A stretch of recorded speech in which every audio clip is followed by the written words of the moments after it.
Ecco, la partecipazione di Verona in Italia e nel mondo, secondo me, è rappresentata da un paio di aspetti fondamentali. Uno, secondo me, è la bellezza dei posti, la bellezza dei luoghi, il paesaggio, la città, il lago, l'Adige, anche la pianura, quel verde dell'agricoltura è bellissima, no? I vigneti sono un paesaggio stupendo.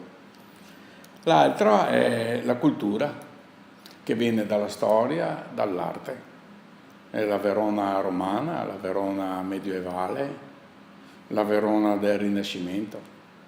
L'arte, i monumenti, le stupende chiese che abbiamo qui a Verona, con una ricchezza d'arte incredibile e spesso poco conosciuta. Ecco.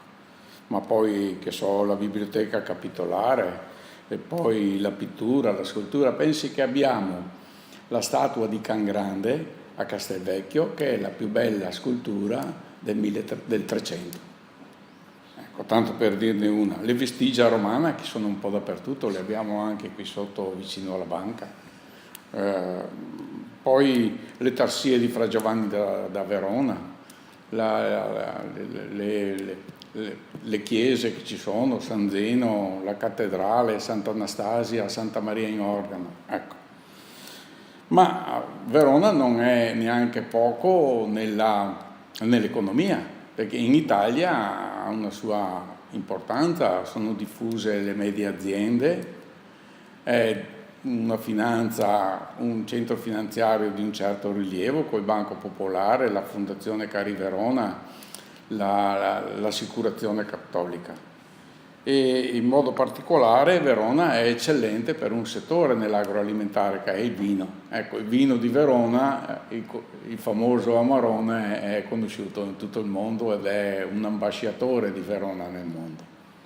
Di per sé la cosa è importante e fa piacere che ci sia una volontà di mettere in pista, di smuovere le acque, di fare innovazione, ma secondo me occorre molta concretezza in queste cose, ecco. Bisogna magari cominciare piano ma concreti e determinati. Naturalmente bisogna fare le cose con intelligenza e con forza, ecco, e con determinazione, come ho detto.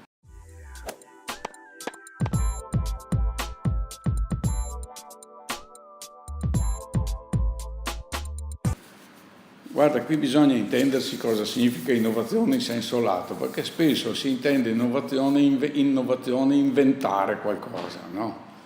Invece, a mio modo di vedere, è migliorare quello che si fa.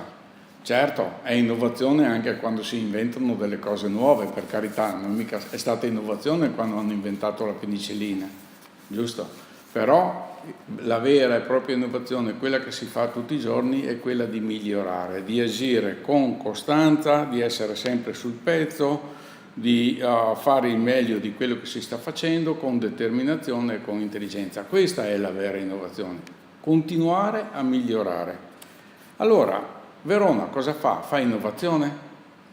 L'ha fatta innovazione. Qui siamo nella Fondazione Giorgio Zanotto. Zanotto è stato un grandissimo innovatore. Zanotto ha parlato e ha contribuito all'università, all'autostrada, all'aeroporto, a tante infrastrutture che ci sono a Verona. Ma cos'è? Non ha mica inventato niente, gli aeroporti c'erano già, le università c'erano già. Non è che ha inventato, ha portato a Verona queste cose ed è stato un grandissimo innovatore. E poi ha incrementato, ha cercato di svilupparle, di continuare ad andare a fare le cose per il meglio. Questo è il senso dell'innovazione. Allora, io dico, Verona è stata interpretata da uomini importanti come Giorgio Zanotto, ma come Gozzi, come Gonella e come altri, e hanno saputo interpretare l'innovazione. Oggi cosa c'è? Siamo innovatori?